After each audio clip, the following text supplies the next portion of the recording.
former Prime Ministers Golding and Pattison, and many others. It has gone smoothly so far. Get vaccinated as soon as you get all the facts, don't listen to the rumors. I'm encouraging all Jamaicans, healthcare workers, frontline workers, elderly, all persons with comorbidities who are going to be offered the vaccine. I know that there is apprehension out there. I know that persons are afraid.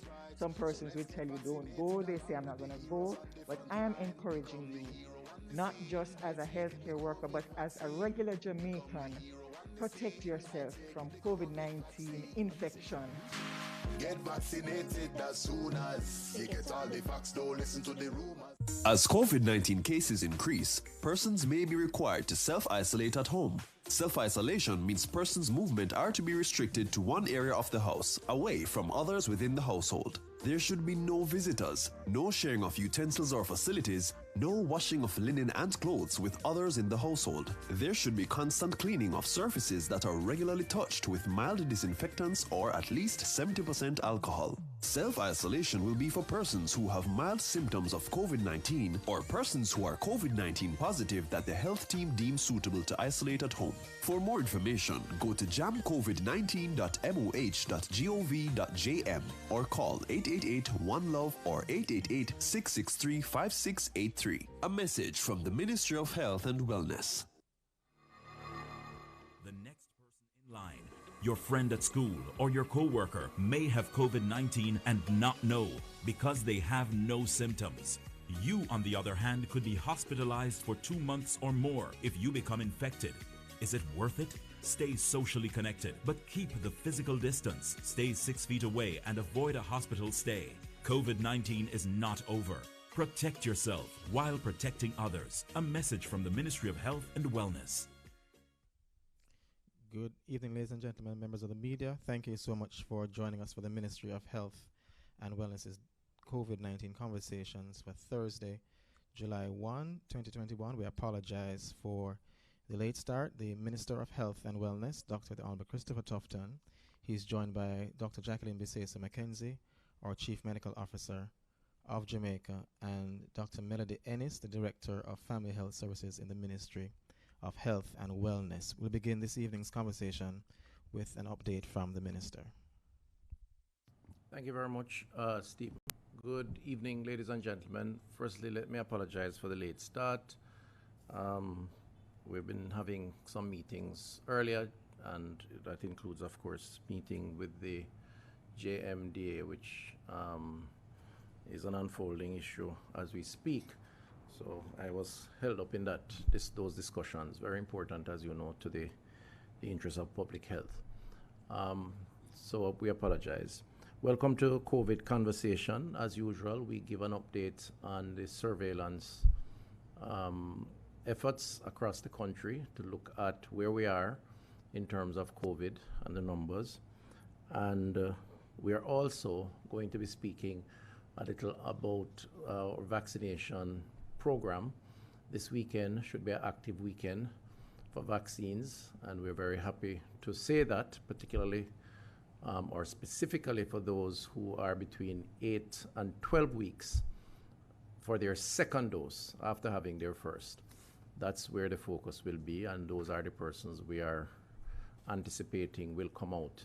It's going to be a challenge if weather predictions are followed through on by nature, because we expect rains, but we're going ahead nevertheless. It means you must have your umbrellas ready, and let's try to avoid the rush and the overrunning of the stations by just allowing those who should be there to be there.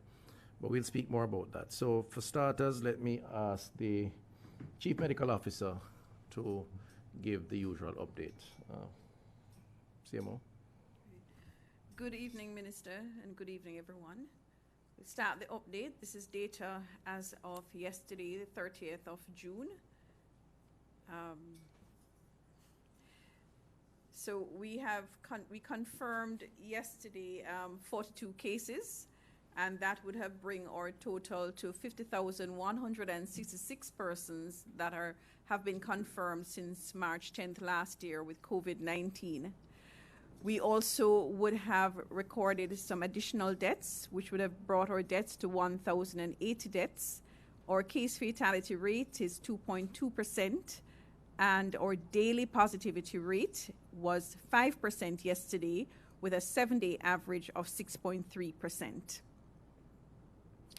Here we look at what is happening across the country to look at where the active cases are. Cumulatively, that is from March until now. In the top pictures on the screen, you would see that Kingston and St. Andrew, St. Catherine, and St. James would be where we have the greatest number of cases.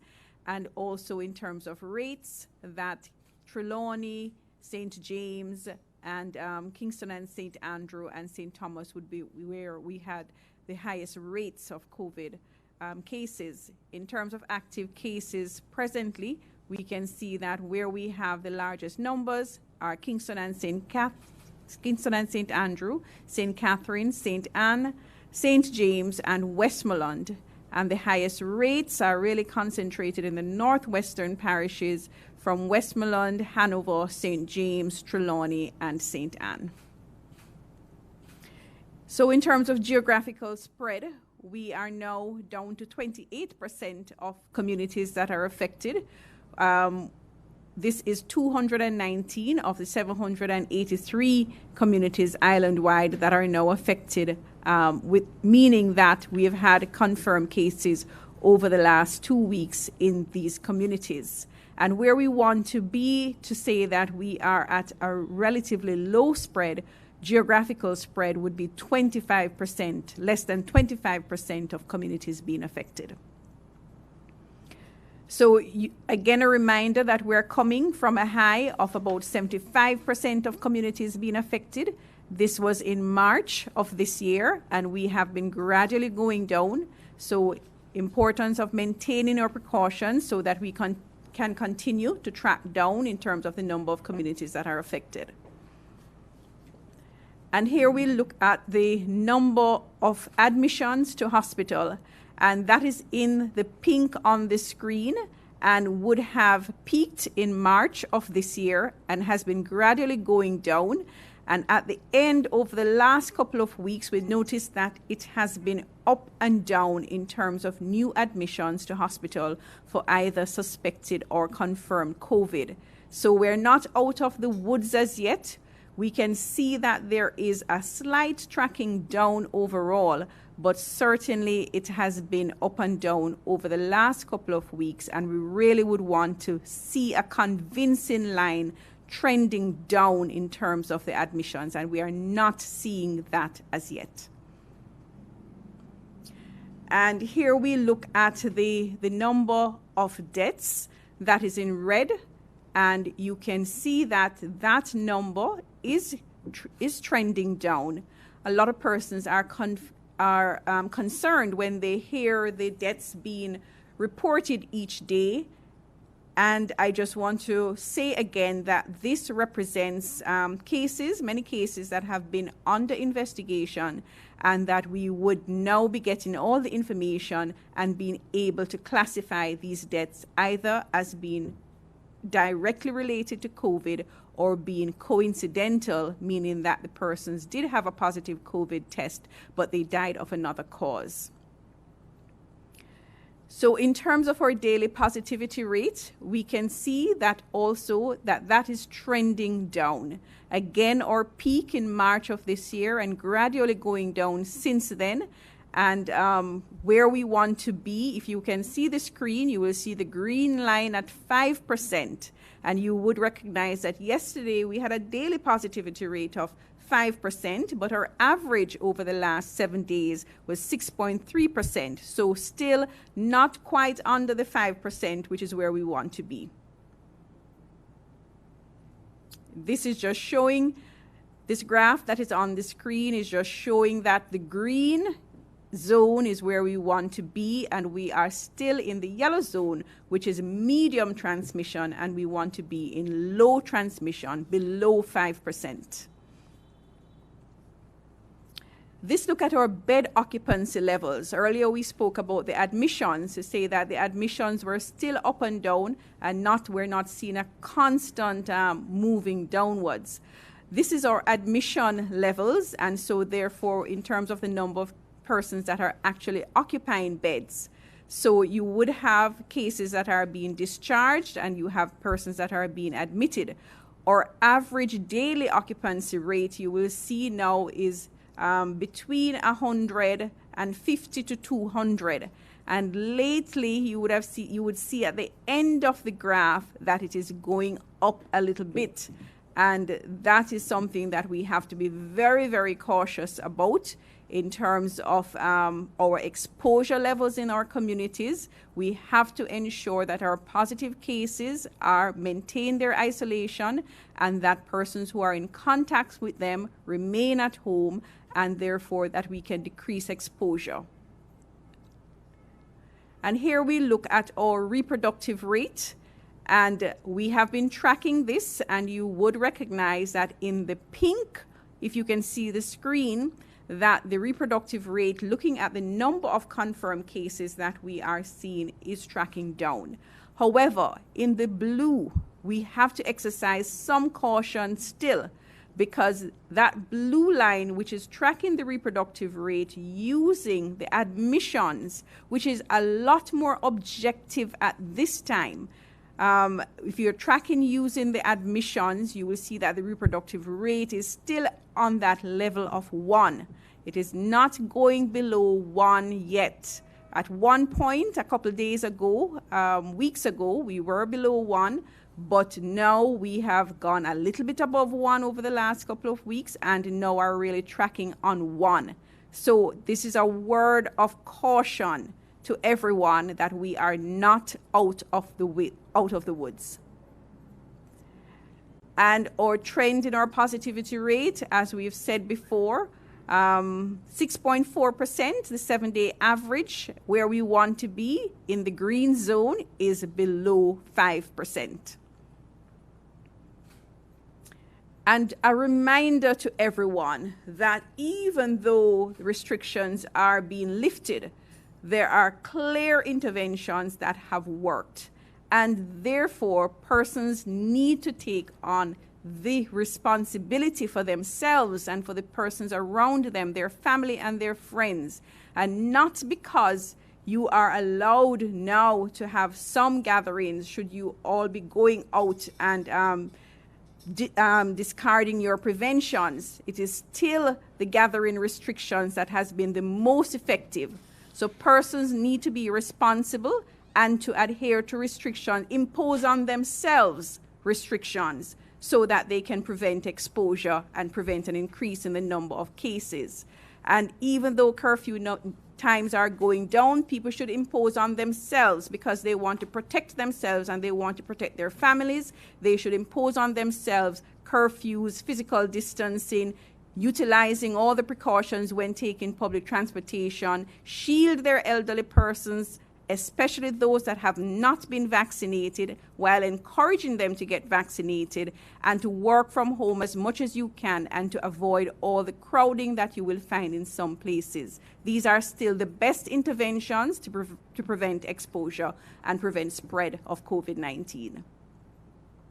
And this is just a summary of our indicators. Again, the last dial is looking at our vaccination levels that are still showing that we are at a low rate of vaccination, which means that our vaccination level does not have much impact on our transmission rates. However, with the receipt of the additional doses that we received yesterday, everyone should get their second dose of vaccine so that we can at least complete that set of persons to say that we have about 6 or 7% of the population that is fully vaccinated, so that when we go into another set of vaccination, we can bring our numbers up.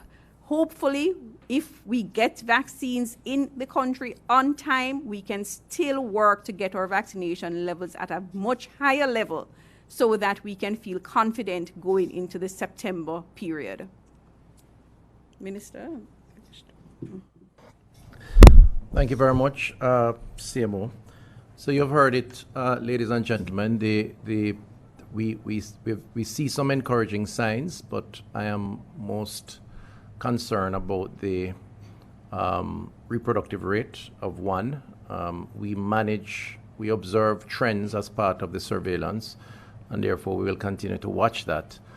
Once it gets over one, then it suggests a trend in the wrong direction. We want to keep it below one and ideally below 7 or so, which means that 0.7, sorry, below 0.7. So it really is saying that we have to continue to manage the process very carefully, all of us, including the citizens. It means observing the protocols. It means continuing the surveillance that the health team have been doing. And to the extent that we have had some restrictions lifted, restrictions such as curfew hours, which effective today, July 1, goes up to 11 p.m. Mondays to Saturdays and 6 p.m. on Sundays, and that is 11 to 5 a.m. the next day. It means that persons are now freer to move around. And then, of course, there are restrictions lifted on entertainment events, funeral services, and so on. It means that we have to conduct ourselves in a way that observes the protocol, the sanitizing, mask wearing, and recognize that this is not a free-for-all, because we could get back into dangerous territory where the virus can affect us and clearly has the potential to claim lives. So we have to manage that process. I want to just thank the health team for the work that they continue to do, the supporting agencies that work with us in the constabulary, local government, and the cabinet as a whole, and the Jamaican people, of course, because we are coming from a very high positivity rate, almost 40%. We're now down to a 7-day average of 6.4%. That is a significant progress, and it could not be done without tight management and a fair deal of compliance. And so we all have to share in the successes of managing the pandemic, and I really want to just recognize the country for that. As it relates to the new COVID measures, as said earlier, you can find those measures on the website. The Honorable Prime Minister announced. I know they were carried extensively in the media space, so I'm not going to go through them. But what it basically says is that we are in a position to move around in a freer manner for extended periods, to congregate up to a limit, of course, depending on the event. But what has not changed are the protocols, and we do encourage persons to continue to comply. The vaccination this week, over the last 2 weeks, we've had some challenges with vaccines, and we did say a month or two before that June would be a challenging month based on the projections, the forecasting, because of supply uncertainties. And there did come a point when we had to restrict to a category for second doses that would not accommodate other second doses who had come up to their 8-week period and felt that they should get their second dose. We tried to explain that you have up to 12 weeks and that our efforts would allow for you to receive a second dose within that period of time. We had last weekend 22 sites across the country. We had 2 or so sites that were overrun, the most significant one being the National Arena, where we had to shut the site down because persons panicked, essentially, and came out for fear that they would not have had an opportunity if they missed that opportunity. We regret the inconveniences, the frustrations, the anger that all of this caused, and it's not our intention to create a similar scenario. But the truth is, the conditions were out of our control. Vaccines are difficult to come by, and it's not a Jamaica problem, it's a global problem. Having said that, this week we received 65,000 doses from the generosity of the Mexican government. Significant efforts went into that, even while we were trying to manage the limited numbers that we have.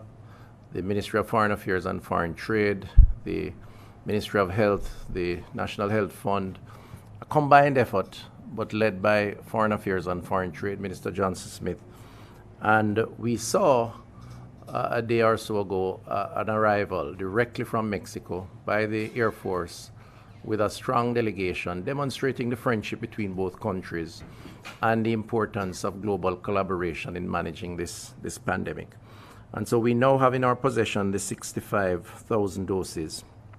And clearly, in recognition of those who are waiting to get their second dose, we triggered the plan that we had in place in anticipation of additional supplies, and will now move quickly into applying the second dose this weekend, starting tomorrow, Friday, at the National Arena at 4 p.m. in the first instance, and then continuing Saturday and Sunday across the country. We have 20 sites that are situated across the country, and those are going to be the sites that will administer the vaccines this weekend. We are going to be putting out the locations as we speak. Kingston, the National Arena, 4 to 7 p.m. tomorrow, Friday. Saturday, Mona Aging and Wellness, the National Arena. Sunday, similar locations. St. Catherine, Saturday, Portmore Heart Academy. St. Diego Health Center and Linstead Health Center. That's Saturday of this weekend. And Sunday, Portmore Heart Academy again and St. Diego Health Center. In St. Anne, Saturday, Ocho Rios Health Center and St. Anne's Bay Baptist. Sunday, Ocho Rios Health Center. St. Mary, Port Maria Health Center, Gale Civic Center, and Highgate Health Center on Saturday. In Portland, Saturday, Portland Health Department, Buff Bay Health Center. Sunday, Portland Health Department and Buff Bay Health Center. In Clarendon, it will be Denby Primary and Kellets High School on Saturday, and Denby Primary on Sunday. In St. Elizabeth, Independence Park and Junction Health Center on Saturday. In Hanover, it will be Lucy Health Center on Saturday. In St. James, we will have from Friday through to Tuesday, 9 a.m. to 4 p.m., Montego Bay Comprehensive Health Center. And Friday again to Tuesday, Catherine Hall Sports Complex. And Sandals Inn, Friday to Tuesday, 9 a.m. to 4 p.m. So a number of locations in St. James. You don't need to, necessarily remember all of these clearly. Remind yourselves of the one that are applicable to you. But we're going to be putting out all of this on our website and also in the social media space and in the traditional media. So as of tonight, you will see those places and you can visit, remind yourself of those locations and times.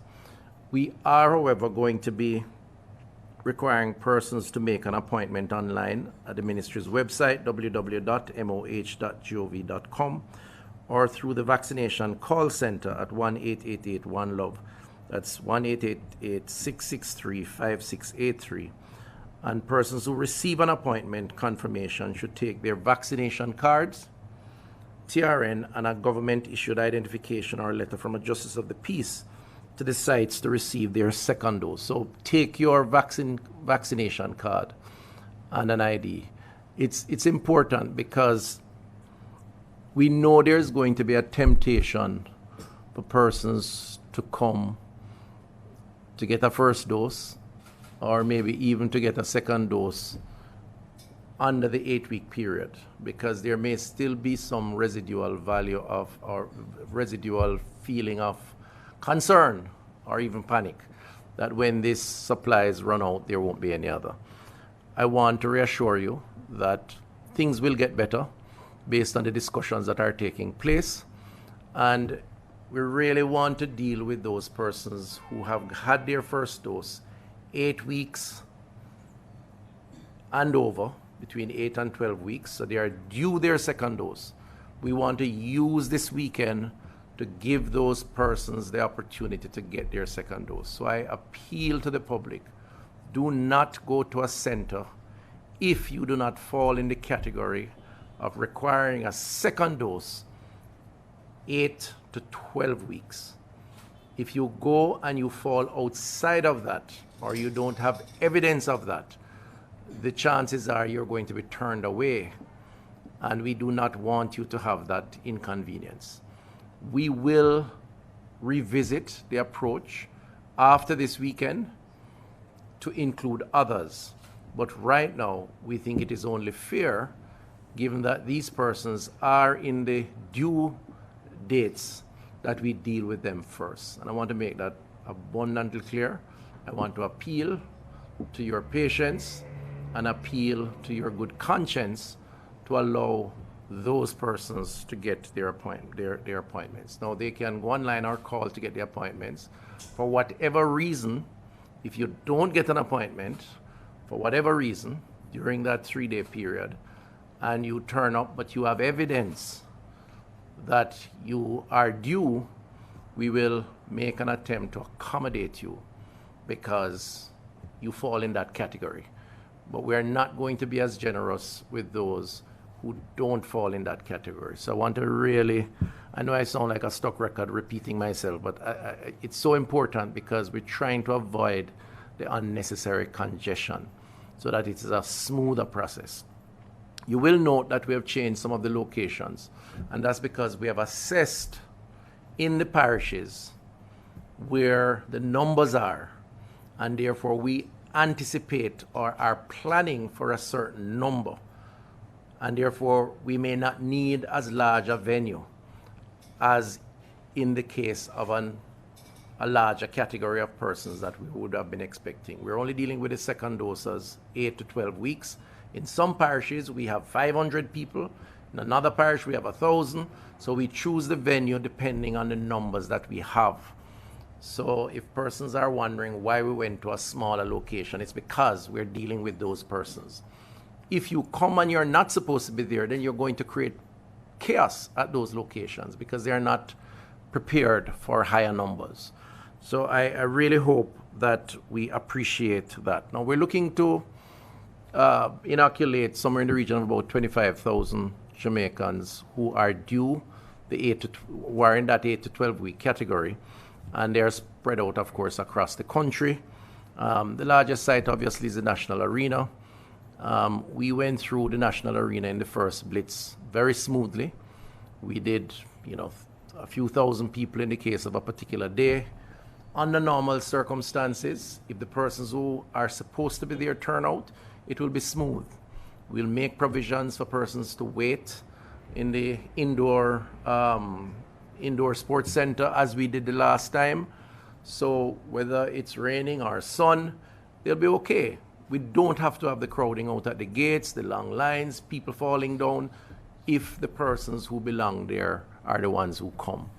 And so I really appeal to you to oblige us over the next number of days. Make your appointments and come out. So it's up to June 30th, we had 261,267 persons have been vaccinated, 174,110 of whom have received only their first dose. 87,157 have also received their second dose. And so we are trying to deal with completing that process for those who need it, who are due. We are discussing negotiating other vaccine supplies. I am relatively confident, and more confident now than I would have been 2 months ago, that we will have additional supplies in due course. It may not be the same AstraZeneca, although we know we will get AstraZeneca. It may be different brand, but a brand that is WHO approved and clearly would have been in the population, the global population is being used, tried, tested, proven. There are discussions with the US through CARICOM and CARFA, PAHO, involving the Ministry of Health, Ministry of Foreign Affairs, and those discussions are progressing, and we are hopeful that decisions, logistics arrangements, and deliveries will take place in a relatively short period of time. There's a COVAX window that continues, the obligation to us based on what we have paid upfront for COVAX, and there's an expectation of a delivery this month, meaning July. And then there is the Johnson & Johnson, which we have paid down on, where we expect a first shipment in August. So my own view is that I believe that the worst has passed, and based on what I think will happen in the weeks and months to come as it relates to supplies, based on what we have put in place, and therefore I say to the public, be patient. It will happen. You won't be left behind. You will have your opportunity. And I do think that in the months to come, we're going to have to now focus on how we deal with hesitancy, meaning we probably will have the supplies and we're now going to have to convince Jamaicans who are not sure why it is important to take the vaccines. But this weekend is going to be an important weekend for second doses who are between 8 and 12 weeks, and we ask those persons to register and to turn out. Now, there's a hurdle that we may have to cross this weekend, and that is the weather. And it's important that we raise that because the Weather Center is suggesting Tropical Storm Elsa, named this morning east of the Caribbean, moving towards the Greater Antilles. Fast moving, is expected to cross the Lesser Antilles by Friday afternoon, move through the Central Caribbean through Saturday, and pass just east and north of Jamaica by Sunday morning as a potential tropical storm. Weather conditions clearly will mean increased rainfall, and we should start getting that Saturday afternoon. More winds and rain that could become a challenge on Sunday. Now, what I want to say about that is that if we are proceeding with the program, we've had many forecasts before that have not turned out the way they are originally predicted or forecasted. Still important for us, though, to recognize that it is possible, and therefore we say to you, take your umbrella, make provisions for the possibility of inclement weather, rain, and don't take any unnecessary risk. So if the place is so flooded and the wind is at a high speed and you feel like you're in danger, but you had an appointment, you can avoid the appointment because we will make provisions for you another day once you are due. So while we're saying prepare yourselves for the potential of rain, we're also saying if it gets really bad and you feel overexposed and at risk, particular to our senior citizens, stay home. And we will make arrangements otherwise. We don't want you to jeopardize your safety because you feel this is your opportunity, and if you miss it, you won't get another one.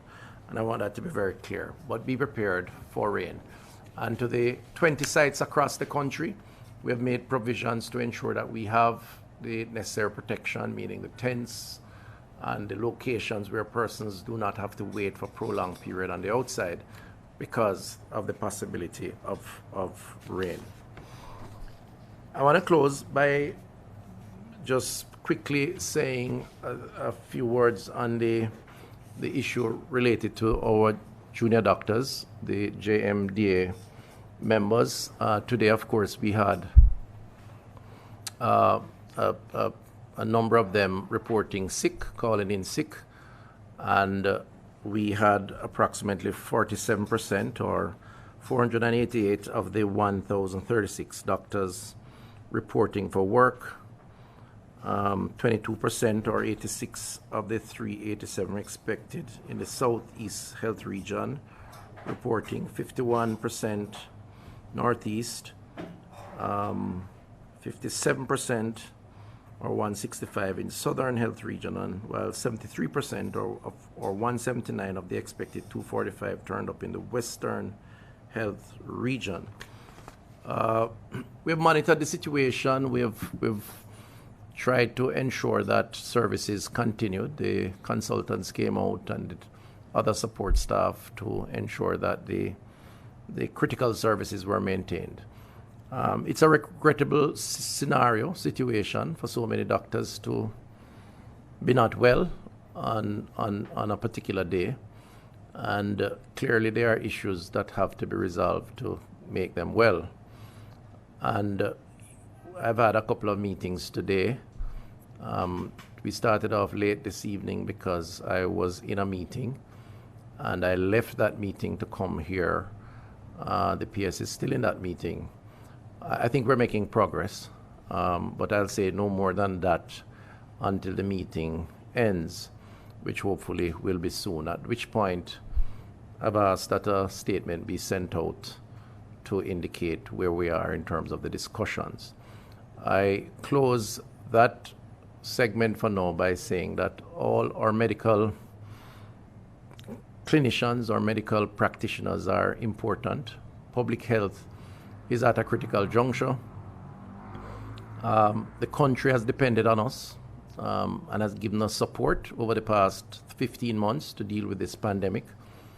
There have been a lot of sacrifices made, and our medical team have been on the front line at all levels: nurses, doctors, community health aides, the epidemiologists, the planning people, and they've all made sacrifices. So the issues that we face and the decisions that are taken are in no way meant to devalue the importance of our clinicians and the public health team. They are all very important, and we always strive to resolve those issues and resolve them in an amicable way. And this is what we will work to do. We must always remind ourselves, however, that at the end of the day, we are committed to service, and the patients, the country, the people, and their health profile is what really occupies our priority and our commitment to that service. So we will continue to strive to maintain the highest possible standard whilst motivating those who provide that service. Okay, I'll stop here because I don't think there's anything else to say except to say let us remember to observe the protocols as we seek to move forward. Stephen? Thank you very much, Minister. Just inviting our media colleagues to use the raised hand feature on Zoom to pose your questions to the Minister or CMO or Dr. Ennis, who is online.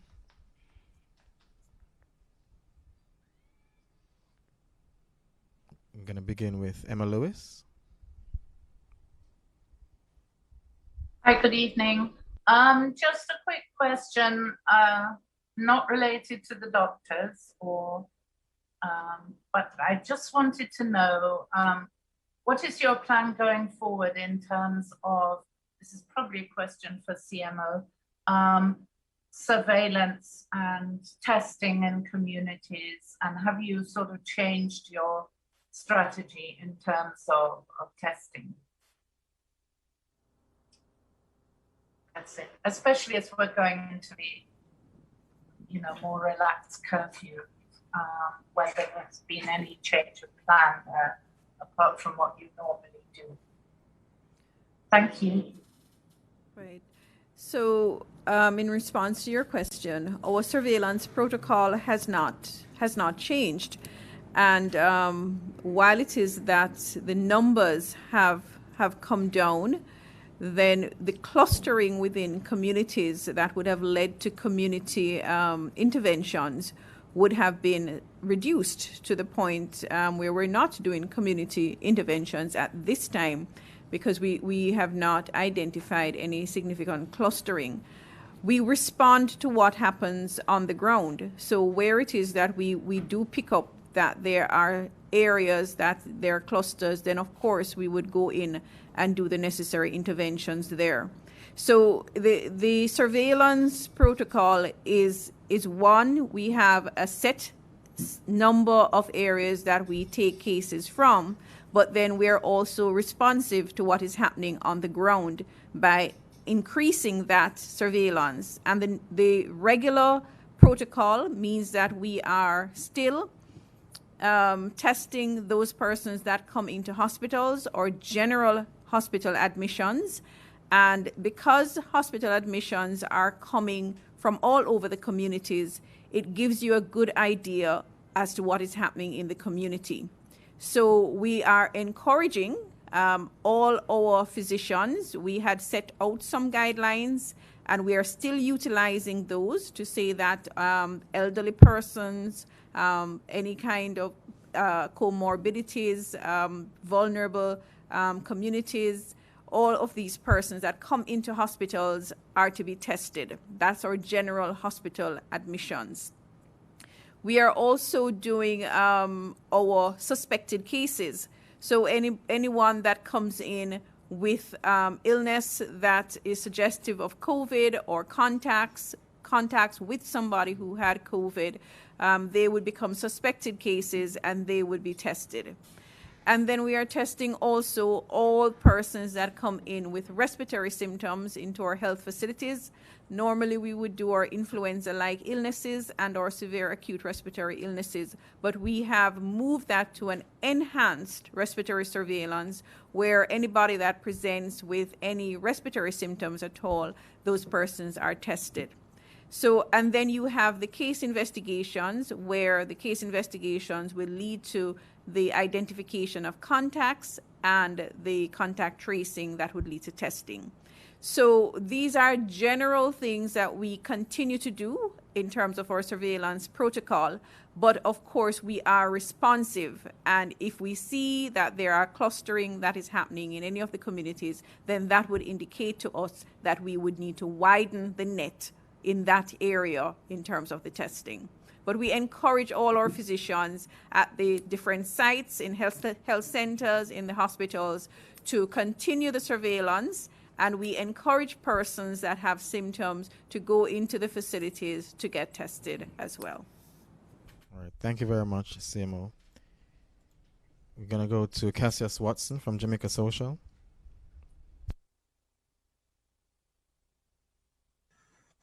Hi, good evening, guys. I have 3 questions, I believe. The first question, I believe the minister, I guess, can deal with this, or the CMO.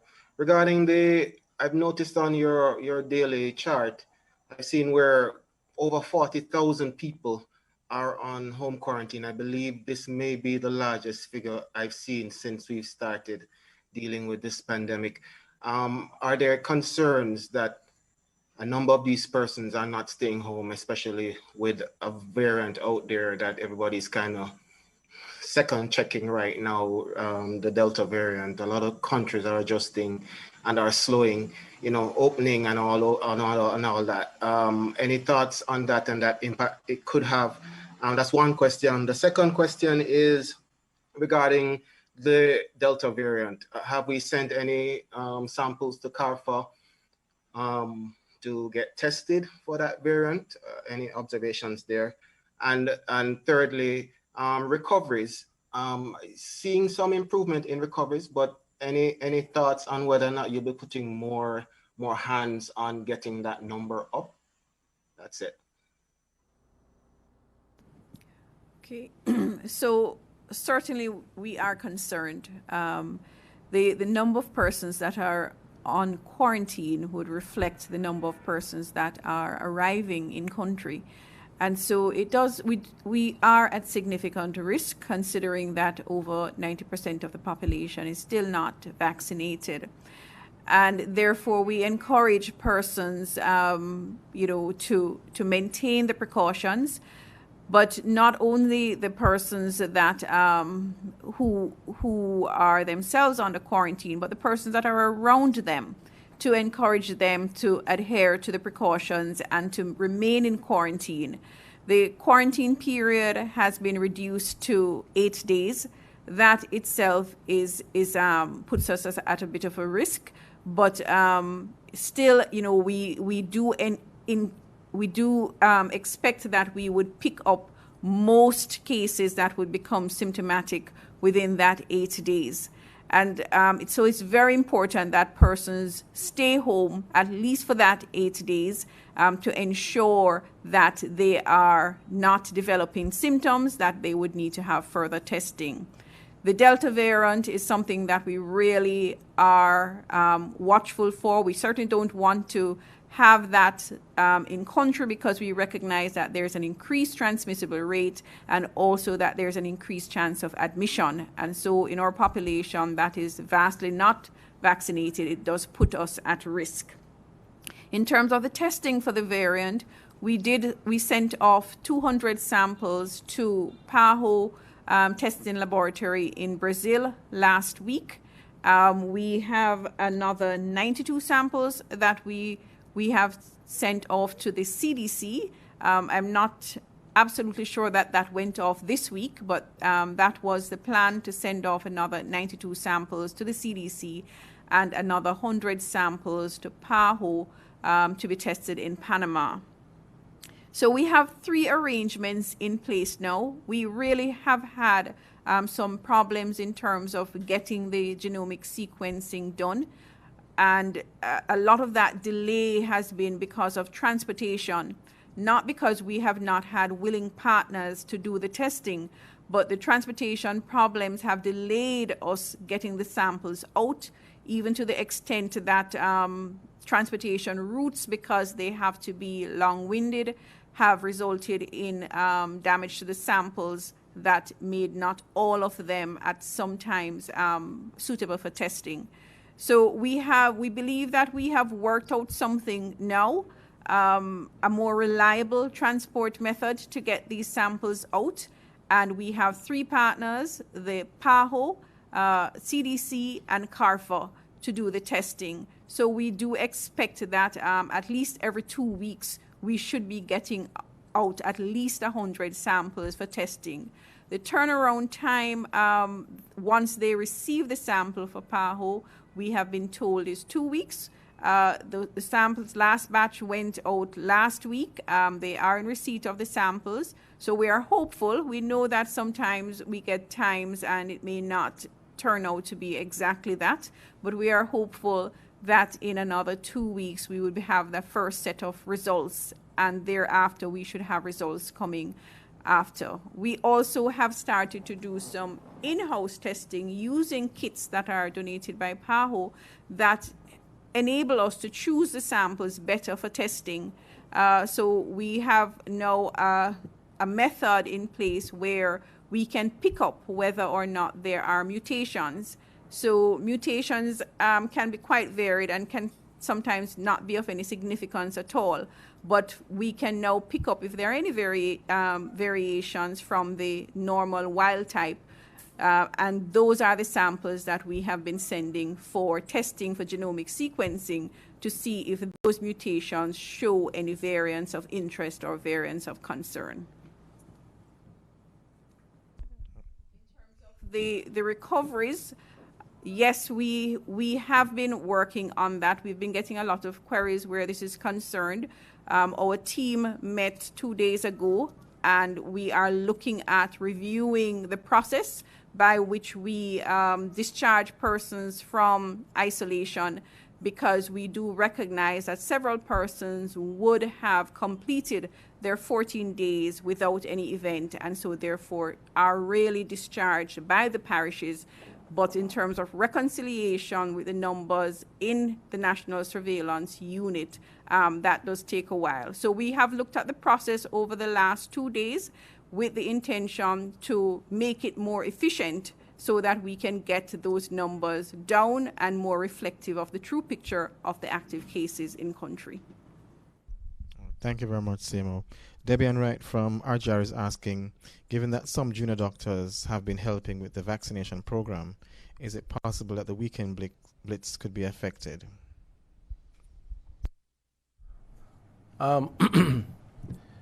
It is possible. We are making some provisions to minimize any possible impact, but the primary contributors to the blitz program to applying vaccines are our nurses, public health nurses, and they are all deployed and ready. But let's hope it doesn't come to that and we can overcome that challenge. We still have a little ways to go, and as I said, the discussion currently continues. Thank you very much, Minister. We're going to go to Stevian Simmons from Nationwide. Hi, good evening. Minister Tufton, I note that you said the talks with the doctors are ongoing, and also with the PS. But do you expect those talks to resolve the issue in time for tomorrow, for the doctors to feel better again by tomorrow? That's one question. And the other question is for you, Minister. Have you, regarding the Shanique Armstrong matter, have you met and discussed it with your internal people? And what is the plan in terms of releasing the report publicly? Right. So on the first question, the discussions are ongoing. As I said, I left the meeting to come here for this COVID conversation, and probably will go back to the meeting if it is still ongoing after this. And I think there is an appreciation for the respective positions. The key to overcoming these issues is to respect each other's position and to dialogue and to find an approach to resolution. And we certainly, the ministry, myself, have a lot of regard and respect for the doctors and the work they do, the sacrifices they make. And whenever they have issues, I think we should sit and examine, and we should place our own issues on the table. I think I've stated publicly what the three primary issues are. One was the issue of the gratuity, and I've accepted, having listened, that they have a case, a strong one, and they have been aggrieved, justifiably so, with the length of time to pay the gratuity, particularly as it relates to one regional authority, the Sierra region. And this dates back before my time, 2014, so it has been coming for a while. And we have made a proposal to remedy that issue. So I think that the dialogue has worked, and that's positive. The other issue of the contracts has been a key issue for them, and I've said publicly that if in fact doctors under normal circumstances are being offered 6-month contracts, I would not support that. I would instruct the regions that the policy is not in keeping with that kind of short-term contract. It's just not right for someone who is committing themselves. They can't plan. There's a lot of uncertainty. 6 months is a short time. And the heads of agreement does suggest 2 to 3 years, although it makes provision for shorter-term contracts under special circumstances. So I wanted to be clear on whether, in fact, this was the case. And that has been the substance of the conversations that are taking place now to resolve that. And as I said, the policy is very clear. Unless it's a special circumstance, the COVID surge, it shouldn't be. So to the extent that that is the case, I am instructing the regions to adjust. And as I said, that discussion is going on. The other one is a longer-term issue around employment, which I think there's an understanding there. So the point is that we are going to try to resolve the issue. We go to the table in good faith, and I believe that up to this point, we have demonstrated mutual respect, and that, to my mind, with the dialogue, is what is required to come to a resolution, because we all mean, I think, both sides mean the country well, including the blitz this weekend. So we're trying to see how we can stave off the possibility of it affecting what is a very important exercise beyond the normal course of the duty. The second question was the one around, remind me. What was the second question? Sorry.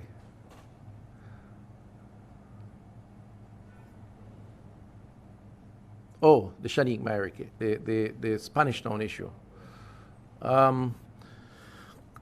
Right, so I was on your program last evening and was grilled by your two presenters, Mr. Hughes and the other gentleman around releasing the report. And I did commit that I would firstly examine the contents of the report in more detail and in consultation with the senior clinicians at the ministry, and would certainly be willing to speak about it. And that was a sincere commitment, except the need to recognize that when it comes to patient confidentiality, one has to be very careful how one discusses these situations. Having completed that conversation, though, I was informed that the mother has retained a lawyer who was in fact written to the regional health authority making a claim. So the matter has now been elevated to the courts. And in that regard, I've been advised that it would be unwise to discuss the matter or any detail at all of the matter because it is now at that level. So unfortunately, I'm going to have to reconsider or change my position in terms of the willingness to discuss even aspects of it because of the legal implications that it could carry. But I am happy to discuss the general approach around how we treat our patients in our hospitals. In fact, tomorrow at 10 a.m., I think it is, we're going to be signing a contract with UTEC as part of the expansion of the compassionate care program, which the government introduced a few years ago, which essentially is a customer service program in our hospitals where we train our frontline staff and we enhance the environment to create a better customer experience or client experience. And I'll speak a little more about the need for us to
Is your ministry concerned that this might serve to discourage persons who would be either already doing internship in the health sector or seeking to do internship, that it might discourage those persons and cause them to look elsewhere? I'm not sure I understand the question and how those two things are linked. Let me ask the CMO to address the issue of internship and what that means, because I think that may bring some clarity to the issues. CMO. Right. So the internship program is a part of the training program for the graduates of medical schools. And the University of the West Indies has an agreement with the Ministry of Health and Wellness in terms of using its facilities for this internship period. It is after the internship period that persons are registered fully as doctors. So in order to achieve that registration, one does have to complete the internship program. As the university, though, puts out more and more graduates, and we do have graduates from other medical schools, both in the country and outside of the country, that apply to do internship within our hospitals. So there is a limit to the number of persons that we can take for internship, but it is a part of the program, and therefore persons are expected to complete their internship in order to get full registration. All right, thank you very much. And I have to apologize to our media colleagues. We have to end at this point. We need to rejoin our meeting, so I'm just going to ask ministers to wrap quickly. Thank you. Okay, so I want to thank you for joining us this evening. The key message would be that we continue to make some progress, even though we are still urging citizens to observe the protocols. Today is a significant day in terms of relaxation of measures, curfew at 11, Mondays to Saturdays, 11 p.m. to 5 a.m., and on Sundays, 6 p.m. to 5 a.m., which means persons will move around. I figure after the meeting this evening, I'll see more persons on the road than I would normally see on a typical weekday evening, as was the case over the last number of months, and that is understandable. And this is a decision that we have taken, but we are cautioning the public from a public health perspective that the virus is still out there, the risks are still great, and we will continue to provide surveillance and advisories. And indeed, speaking now as a member of the government, as the Prime Minister said in Parliament, if we squander or are not responsible sufficient to maintain low levels of positivity, then we may have to revisit these measures. And that's very, very important to note as we go about doing all the things that we enjoy doing. Beyond that, the weekend, we hope to get 25,000 or thereabouts persons inoculated, giving their second shot, second of two. And we're focusing on the 8 to 12 week due persons. Come with your ID and your vaccine card, or for whatever reason, a letter from the GP to say that you are who you are and you do deserve to get your second dose. Don't come if you do not fall in that category. We appeal to you again. And bear in mind that we may have rain. Don't risk it if it's too risky. We can reschedule, particularly to our senior citizens. But take your umbrellas if you're coming out, and be prepared that you may get some showers that may affect you and your movement. So leave a little earlier if you have an appointment. Go online and set your appointment, ideally, or call the 888 One Love number. I want to thank you again for your cooperation and support, and we will, I'm sure, overcome the challenges of COVID and provide the support to the population as necessary. Thank you very much. Have a good evening. Coronavirus is in Jamaica, and I know you feel scared and worried. But you can't let COVID-19 divide us. Coronavirus infects all kinds of people. It doesn't discriminate. So why should you?